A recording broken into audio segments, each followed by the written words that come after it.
দেখুন বন্ধুরা, আজকে হয়েছে রুই মাছ দিয়ে আলু দিয়ে ঝোল, এই যে, আর ঝিঙ্গে দিয়ে। দেখুন, ঝিঙ্গে রুই মাছের ঝোল দেখুন।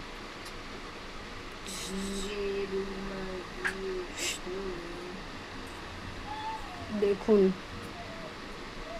তরকারিটা কীরকম হতে পারে বলুন একবার আমাকে কমেন্টে। আর এই যে দেখুন,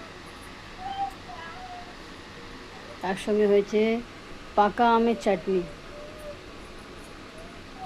জেলি চাটনি, তার সঙ্গে হচ্ছে গরমা গরম ভাত,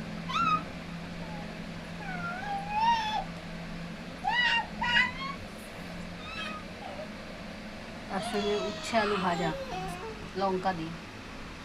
তো এই হচ্ছে আজকে আমাদের মেনু। আপনাদের এই ভিডিওটা কেমন লাগলো অবশ্যই কমেন্টে জানাবেন, লাইক করবেন, শেয়ার করবেন, সাবস্ক্রাইব করবেন, সাথে থাকবেন, পাশে থাকবেন বন্ধুরা।